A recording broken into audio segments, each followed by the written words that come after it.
Bine v-am găsit, dragii mei din Zodia Scorpion, oriunde v-ați afla. Bine ați venit tuturor pe canalul meu, Tarot Flor de Loto, numele meu este Nina, pentru cei care nu mă cunosc și ca de fiecare dată mă bucur să vă am alături la fiecare lectură. Atât pe dragii mei abonați, cum de asemenea și pe cei care poate sunteți pentru prima oară aici pe canal. Azi voi face lectura generală pentru luna aprilie, așa că toți cei care aveți Soare, Lună, Venus, Ascendentul în Zodia Scorpion, atunci această lectură este de asemenea și pentru voi. Și, desigur, nu uitați un aspect important, și anume faptul că voi vă construiți propriul viitor. Vă rog din suflet să luați decât mesajele care rezonează cu voi, iar restul lăsați-le să zboare în univers, pentru că, sigur, sunt pentru alte energii, alte persoane, care într-o mai mică sau mai mare măsură au o legătură cu Zodia Scorpion. Și așa cum v-am obișnuit, ca de fiecare dată, vom scoate câte o carte pentru fiecare săptămână a lunii aprilie din acest minunat oracol al frunzelor de ceai. Numai un moment. Am rezolvat problema, mi se stinsese lumânărica. Bun, haideți să vedem. Asta așa ca să vedem pe ansamblu cam cu ce vine luna lui aprilie pentru voi, dragilor din Scorpion. Și avem furnica încă din prima săptămână, care ne vorbește de o muncă, de o dedicare, o muncă pe care ați făcut-o cu ceva timp în urmă sau o faceți de ceva vreme, o muncă asiduă, un efort pe care l-ați făcut și care se pare că încă din prima săptămână din aprilie va aduce un succes. Roadele muncii voastre se vor vedea. Apare implicarea unui personaj, a unei energii cu tenul, aș spune, este o energie tânără. Aici mi apare că ar fi femeie, da? O domnișoară, doamnă tânără. Dar, cum este o lectură generală, puteți adapta. Cert este că este cineva care are părul închis la culoare, posibil cu câteva șuvițe, nu știu, deschise, poate să fie grizonat sau nu, să fie șuvițe blonde, poate, o buze cărnoase, sprâncene arcuite. Și în general cred că este un personaj bucălat așa un pic la față. Posibil. Dar care pentru voi va avea o anumită importanță în a doua săptămână. Veți avea ori, veți discuta, ori legat de relații, o interacțiune care apare cu acest personaj și care se pare că este important. A treia săptămână din aprilie avem Pana. Se pare că este cineva cunoscut care simțiți voi că nu prea e sinceră cu voi.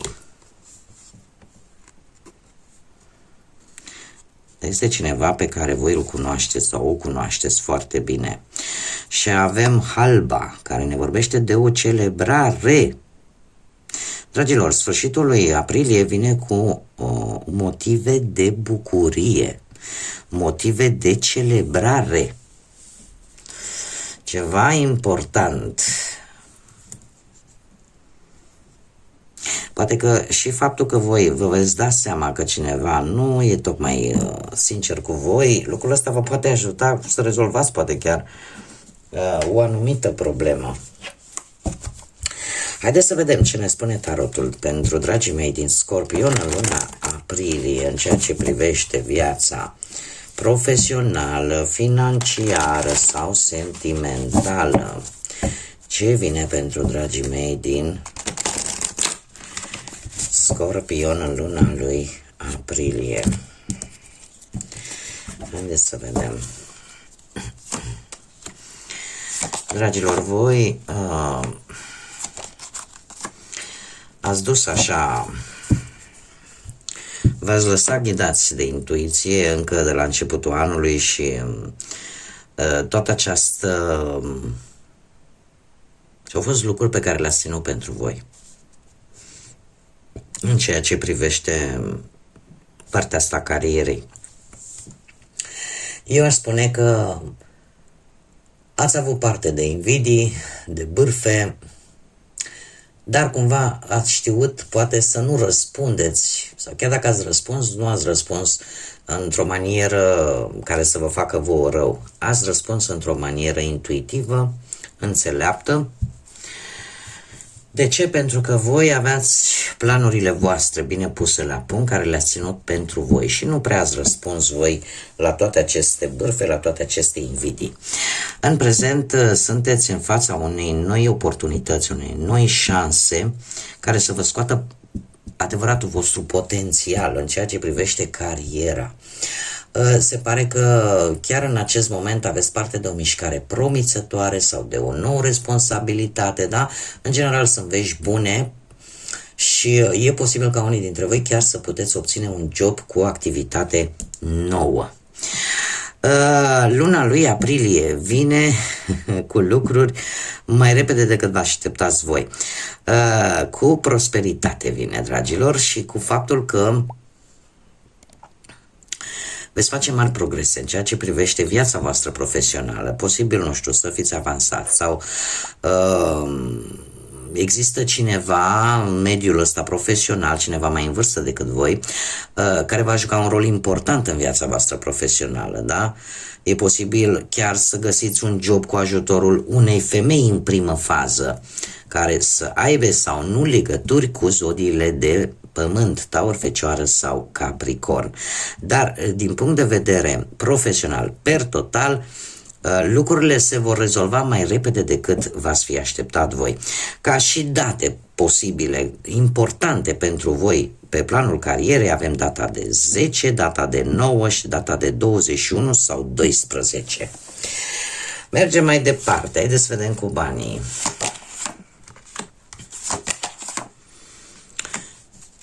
Dragilor dragi, cu bănuții, ați avut parte de o mică celebrare, să zicem mică, pentru că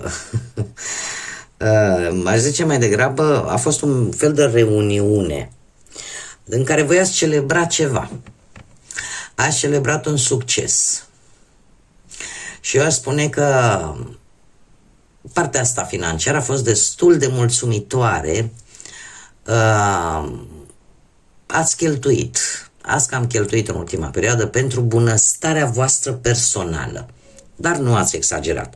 Unii dintre voi, nu știu, poate v-ați dori, mai ales la doamne, nu știu, v-ați dorit un parfum anume sau ceva de îmbrăcat sau ceva de încălțat sau lo que sea, și la domn la fel. Da, pentru bunăstarea voastră la nivel personal, ceva ce pentru voi era important, da? Și e posibil să fie achiziționat acest lucru. Da? Dar, în general, a fost destul de cumpătați, ca să zic așa, nu prea ați exagerat voi așa tare. În prezent avem o reușită pe termen lung, dragilor, cu acest 10 de monede. Asta ce îmi spune? Că îți vor crește veniturile și că se pare că luna aprilie pentru voi va reprezenta acea șansă, acel noroc care va fi de partea voastră. Se pare că vine o abundență. Dar acum nu trebuie să vă gândiți că această abundență, Dom'le, va da pe din afară. Nu. Va veni abundență în funcție de ce necesități aveți. Orică e moștenire, orică sunt bani din trecut. Cert este că veniturile voastre sunt în proces de a crește, da? În proces de creștere. Luna lui aprilie de asemenea vine cu strategii.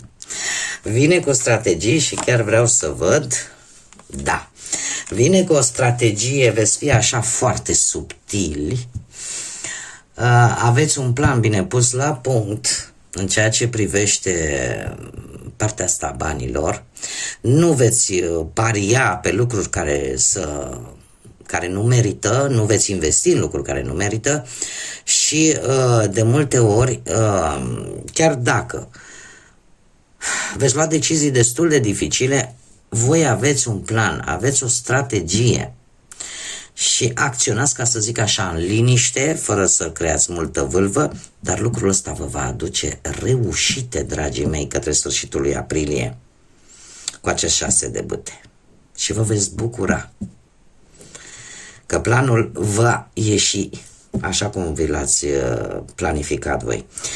Ca și zile importante, aș zice chiar 5, 6, 7, posibil 18, 29, 4 chiar și 14, care pot avea o anumită importanță din punctul ăsta de vedere financiar. Pe partea sentimentală, prima oară cei care sunteți într-o relație, dragii mei, ați avut o grămadă de responsabilități în cârcă, poate le-ați luat și pe ale perechii voastre și ați traversat o perioadă de foarte mult stres, de foarte multă sfârșeală și cred eu că voi v-ați asumat anumite lucruri într-un mod excesiv. Adică ați zis, lasă domne că eu pot să le fac pe toate, pot să o rezolv și pe aia, pot să o rezolv și pe aia, ceea ce nu mă miră că acum sunteți în această situație de oboseală cronică. Culmea, avem justiție, avem luna lui aprilie, chiar aici mi apare, care îmi vorbește de dreptate. De dreptate, de echilibru în primul și în primul rând, și eu aș spune că cei care poate ați avut mici conflicte, ele se vor rezolva, da? Mai ales cei care sunteți într-o relație, da? Special pentru cei care sunteți într-o relație. Nu știu dacă Zodia Balanță vă spune ceva, cert este că dacă nu vorbim de justiția asta terenală, putem vorbi de justiția aia divină, în care lucrurile parcă încep în sfârșit să fie mai echilibrate în relația voastră. Iar lucrul ăsta se va vedea și asta începând cu luna lui aprilie. Deci chiar mi se arată aici și îmi și pune aprilie. Deci începând cu luna lui aprilie, lucrurile se vor echilibra foarte mult din punctul ăsta de vedere sentimental pentru cei care sunteți într-o relație.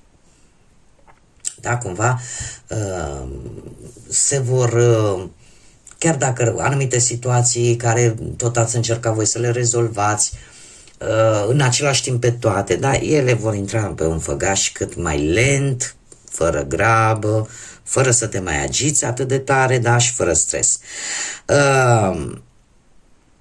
De asemenea, în aprilie avem acest 3 de bâte care mie îmi vorbește despre, cum să spun, pe aprecierea pe care o ai din partea perechii voastre, felul în care sunteți văzuți, valorați de fapt. Asta va influența foarte mult ca lucrurile să meargă cât mai bine pe planul ăsta sentimental pentru cei care sunteți deja într-o relație. Ca și date, să zicem, care au o anumită importanță și care au o legătură cu viața sentimentală pentru cei care sunteți într-o relație, am data de 4-5 și de 3 și data de 9. Deci 3, 4, 5 și 9. Acum, haideți să vedem pentru cei care sunteți singuri, poate în urma văduviei, în urma unui divorț, a unei separări, sau simplului fapt că nu ați reușit să vă găsiți jumătatea. Dragilor, se pare că cu ceva timp în urmă, tocmai ce ați încheiat o perioadă nefastă, din păcate pentru voi, pe partea asta sentimentală, cu acest 3 de spade, ați avut parte de o trădare, de o durere, de lacrimi și, în general, de persoane care te-au decepționat într-un interval de timp foarte scurt. Fost o durere emoțională profundă sau pur și simplu poate o senzație de singurătate acută. Da? Dar trebuie să vă spun că nimic nu este etern, nu? Și nici tristețea nu trebuie să fie eternă, nici energia negativă nu trebuie să fie eternă, pentru că în prezent se pare că aveți un soare. Aveți un soare care îmi vorbește de iubire și se pare că o veți găsi, doar că trebuie să aveți mare grijă. De ce? Pentru că veți avea tendința de a vă atașa anxios față de de o anumită energie. Sunteți unii dintre voi. Trebuie să vă spun un aspect, cel puțin cu aceste cărți. Mie mi-apare aici că, cel puțin de moment, aveți nevoie de timp, dar sunt șanse mari, sunt șanse mari ca undeva în decembrie, anul acesta, nu că să aveți motive de bucurie, să aveți motive efectiv să zburdați. Pentru că, într-adevăr, știu că vi se pare mult, nu? Decembrie nu e de aici colea, abia ce am început anul, încă suntem în primăvară. Și sunt conștientă de acest lucru, dar eu nu pot să vă spun ceea ce nu văd. Luna lui aprilie, pentru voi, va fi o lună în care voi vă veți axa foarte mult, în primul și în primul rând, pe a face bani, probabil pe carieră, unii dintre voi, și nu știu dacă o să fiți voi chiar atât de apți sau de doritori să ieșiți. Nu știu, veți avea acea tendință de a vă bucura de căminul vostru, de siguranța care vă oferă căminul vostru, cei 4 pereți, cum se spune. Nu o să vreți să ieșiți foarte tare și, cum am mai spus, veți încerca să vă focusați mai mult pe partea asta a banilor. Dar, din câte văd eu aici, undeva în decembrie se pare că lucrurile se vor schimba. Se vor schimba și vine dragostea și pe strada voastră. Știu că nu e poate ceea ce vreați voi să auziți, din păcate, dar asta îmi spun mie cărțile în acest moment. Ca și zile importante pentru voi, 25, 12 și 21. Haideți să vedem inițiale de nume, prenume, pseudonim sau porecle de persoane cu care voi veți interacționa sau care vor avea o anumită importanță pentru voi de-a lungul lunii aprilie. Și avem litera P, litera G, litera M, litera A,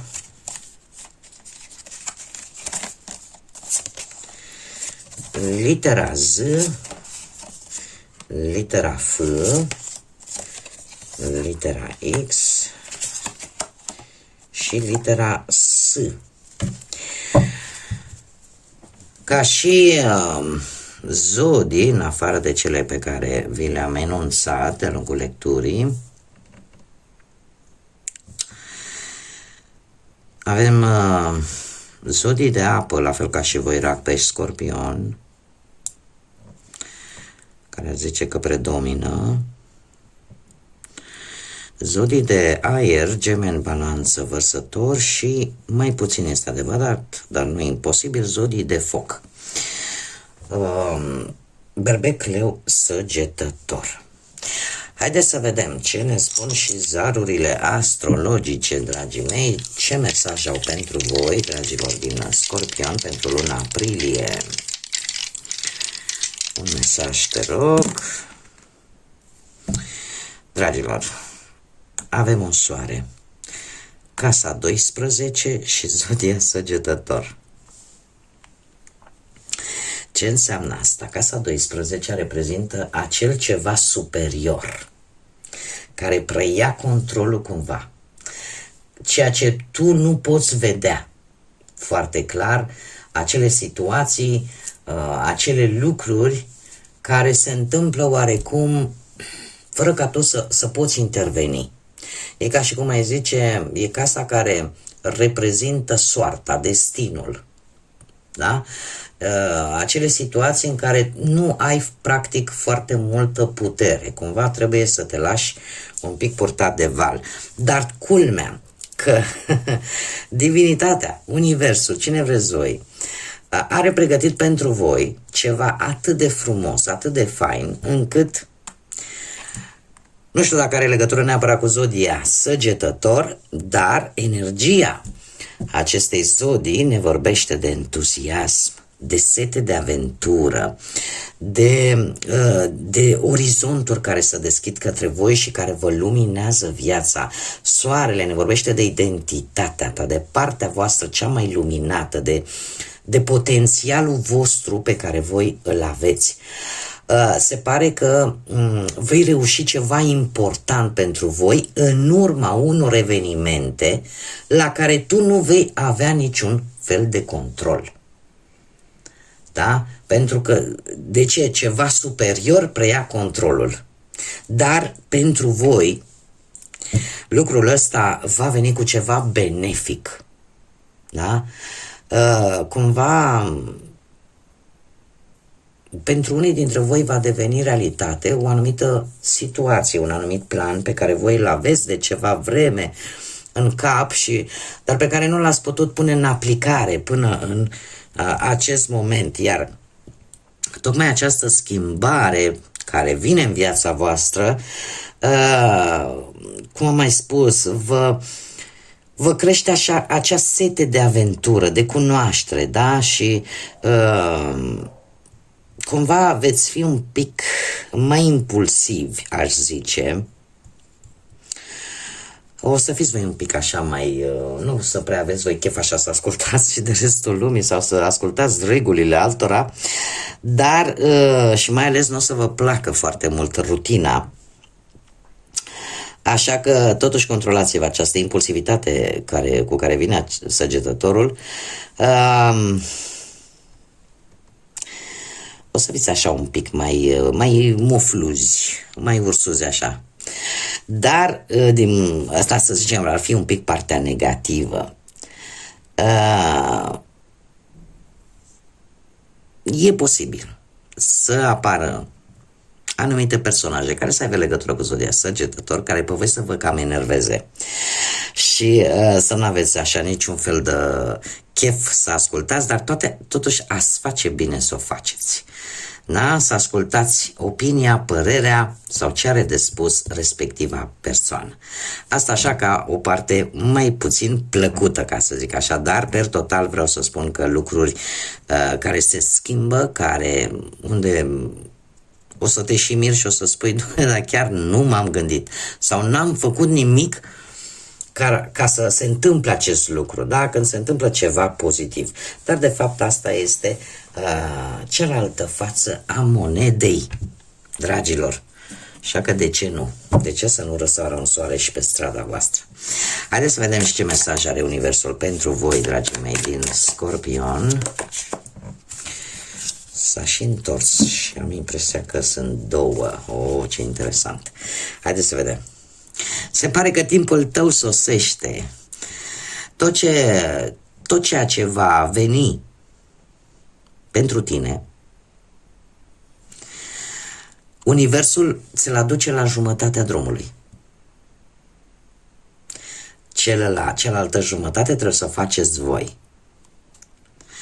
Mențineți acea strălucire și acea viziune pozitivă în voi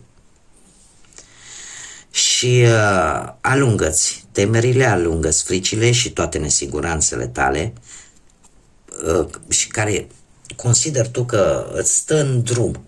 E ca și cum ai zice, știi, Universul vine cu ceva pozitiv, dar îți spune în felul următor. Uite, eu îți fac această ofertă, da? Facem așa ne imaginăm, da? Un joc de imaginație. Universul, divinitatea, cine vă doriți voi, vine și spune, uite, eu îți dau această șansă atât de pozitivă, atât de bună, dar nu pot veni decât până la jumătate. De ce? Pentru că și tu trebuie să te sforțezi un pic și tu trebuie să depui un pic de efort, iar tu trebuie să parcurgi cealaltă jumătate. Cum? Indiferent de ce piedici îți vin, indiferent de ce temeri, ce nesiguranțe poți avea, tu trebuie să te ridici și să mergi până ajungi la cealaltă jumătate, să faci acest parcurs. Este mesajul Universului pentru unii dintre voi. Al doilea mesaj ne spune în felul următor: trăiește-ți viața la potențial maxim. Lasă acea nevoie de a fi aprobat de către ceilalți. Trăiește după propriile tale așteptări și după nimeni altcineva. Nu te mai vinde ieftin. Continuă să mergi înainte pentru că vei obține ceea ce tu îți dorești. Aceste două mesaje, sincer să fiu, se cam completează. Și se completează tare bine. Bun, dragii mei, cam asta a fost lectura pentru aprilie, pentru voi, dragii mei din Scorpioni. Eu vă mulțumesc ca de obicei pentru prezența voastră, ca de fiecare dată. Vă mulțumesc de asemenea pentru suportul pe care îl oferiți de fiecare dată prin intermediul mesajelor, al like-urilor, al distribuirilor, al faptului că vă abonați, sunteți minunați și vă mulțumesc din suflet pentru tot acest sprijin pe care de fiecare dată îl aștept cu mare drag la fiecare lectură. Până data viitoare când ne vom reîntâlni, nu uitați, dragii mei, avem pe 7 aprilie Mercur iese din retrogradare, așa că mai durează puțin să ne revenim, da? Să ne revenim cu comunicarea, să îmbunătățesc multe lucruri și avem o lună plină în 13 aprilie, o lună plină care se mai numește și luna oului. De ce? Pentru că ceea ce vom coace, ceea ce se va gesta în această lună aprilie va avea rezultate pozitive în următorul interval de timp. Așa că puteți profita de această lună plină de pe 13 aprilie să vă puneți dorințe, să cereți Universului și să aveți răbdare, pentru că ele se vor coace la foc lent, în așa fel încât rezultatul să fie unul benefic pentru voi. Așa că, de asemenea, era să uit, avem Sfintele Sărbători Pascale, atât la noi ortodoxi cât și la creștinii catolici, așa că eu vă doresc să aveți parte de cât mai multă pace, liniște sufletească și cât mai multă lumină în gândurile voastre, în mintea voastră, în sufletul vostru, în așa fel încât să vedeți foarte clar lucrurile și să aveți parte de acea liniște pe care cu toții ne-o dorim, mai ales în aceste vremuri în care există atât de multă agitație socială. Așa că, dragii mei, până data viitoare când ne vom reîntâlni, tot binele din lume și, desigur, să fiți iubiți!